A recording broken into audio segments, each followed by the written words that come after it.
Lent is just around the corner, and for a lot of us, it is not a favorite time. Thankfully, we have the saints, whose enthusiasm for Reformation is contagious for the rest of us who tend to lag behind going into a penitential season. In my last video, I told you about the amazing life of St.Veronica Guiliani. Today, we will delve a little further into her acts of penitence, and some of them will sound a little bizarre. Veronica is described by some biographers as eccentric. I think based on what we've heard, most would agree. But back then, it was commonly thought that the way to become holy was to suffer, as suffering brings a person closer to God. Veronica also lived in the medieval times, when common thought was that the material world was thought to be dark and evil, and the spiritual world was considered luminous and good. I left my cell with the thought of doing some penances. I heard an internal voice say to me, "Make the journey of the cross." And so I did. While I was making the processions with my big heavy cross going around the cloister, a certain application came over me, as if I was out of my senses with my mind entirely in God. It seemed to me that the Lord was giving me a little of the sentiment of His holy passion, in particular when He was going toward Calvary with that very heavy cross. One time, while in prayer, Jesus appeared to Veronica scourged. All covered in wounds and blood, He said, "I cannot find anyone who wants to be worth such a price." With that, Veronica immediately volunteered herself, and Jesus gave her a large cross that He was holding in His hand. Upon taking it, Veronica immediately fell to the ground. Praise be to God! I saw that the said cross was coming close to me and was about to place itself on my shoulders.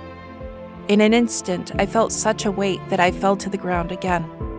Just thinking about the cross and feeling the suffering it caused me made me perspire, freeze, and tremble, and it seemed to me that it was an ambassador of every torment.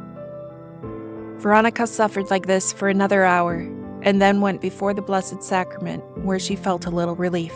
She writes, "But again, the cross was placed before me, and I couldn't look at it. But wherever I was, I had it before me. My dear Jesus, I ask you in grace that through the merit of your most holy name, you make me a lover of the cross." January 30th, 1697. I was in combat all night, and I felt every pain strongly. I spent 3 hours in darkness and with obfuscation on the mind, in which I was unable to make any sort of prayer. I had that agony of death with that ice and perspiration, and there was the sight of all those enormous sins. Oh God, what pain! I said, "My Lord, I present myself to desire all the torments and pains upon me, as long as you are no longer offended by anyone." She then went into the garden and scourged herself, asking for forgiveness for all sins committed. April 4th, 1697. Last night around 3 o'clock, I felt called by an interior voice who told me to begin praying, and it was not the time for rest. Just before, I had gone to bed, and I immediately got up and settled into prayer. Out of the internal pains the Lord had in His passion, all this kindled in me the desire to suffer, and I felt that I could no longer stay still. I went about the loggia several times on bare knees, and with sighs and tears, I asked the Lord for the conversion of sinners. After a while, she went back to her cell where she prayed more. Jesus appeared to her carrying His cross. Veronica felt a strong desire within her to carry the cross too. Placing it on her shoulder, Veronica immediately fell to the ground, and Jesus helped her stand up. In an instant, He disappeared, and I fell again. Meanwhile, my guardian angel appeared and helped me stand up again. He wanted me to walk forward, but I could not take one step. I fell several times, and my guardian angel helped me stand. In the end, he disappeared too. How much pain I had! I cannot describe it. Meanwhile, I returned to myself and felt the weight of the cross. I was more dead than alive. I was out of breath. I could barely breathe. The Lord said to me, "I want you completely united with the sufferings that I underwent in the course of my 33 years. Stay strong." All this gave me great generosity and a great thirst for all sorts of pains. I aided myself with penances. I scolded this humanity of mine. I struck it with the disciplines. I squeezed it with hair shirts. I pierced it with thorns. I burned it with fire. I deprived it of any pleasure. Praise God.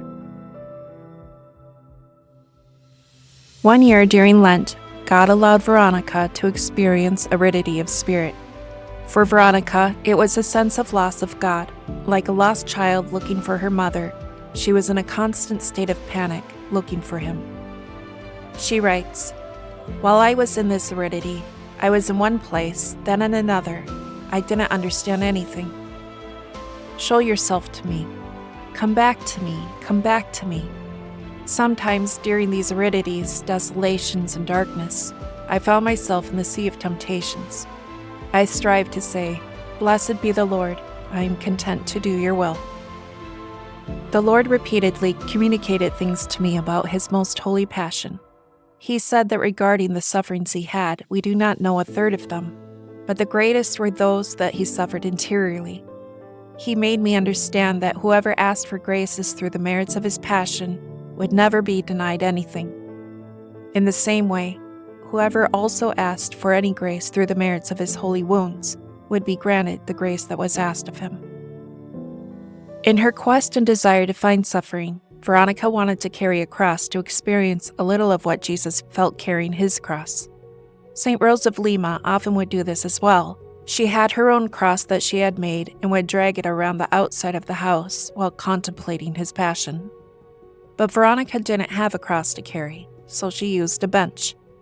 She writes, "Since I didn't have a cross to carry, I took certain heavy benches from the chapel and put them on my shoulder instead of a cross. And so I went around the garden several times. Sometimes I tied myself to a column there in the garden or to some tree and stayed there for a long time. Other times I climbed trees and stayed there for hours on my knees with great suffering. I was here as if crazed and outside of myself. Sometimes I didn't realize I was doing these things. I found myself up the tree, and I didn't know how I managed to get up there."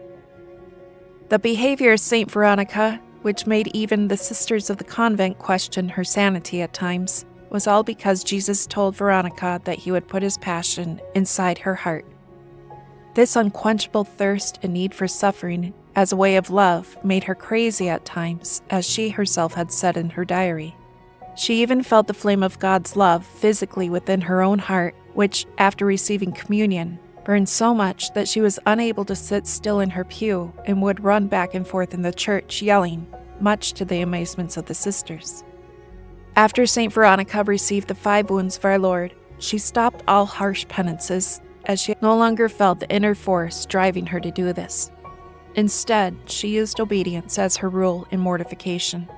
It's said that she was so fiercely obedient and meticulous in every way that she even asked permission to die when on her deathbed.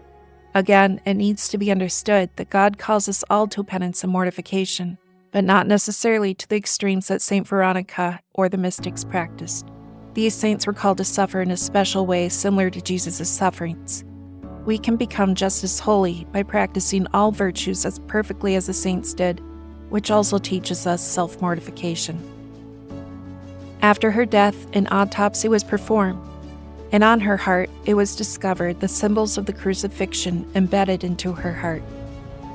The bishop who was present at the autopsy, as well as the chancellors, the governor, and the canons of the cathedral, wrote, "It was discovered on her heart a beautiful cross, 2 flames, a spear, a rod, the 7 wounds of Mary, a nail of the Passion, a flag with the letters J and M, a C and the cross, and above them the crown of thorns, and beneath the cross the letters P and U, so well printed that a press could not have done a finer job." It was as though Jesus summarized all that he did in her life in her heart.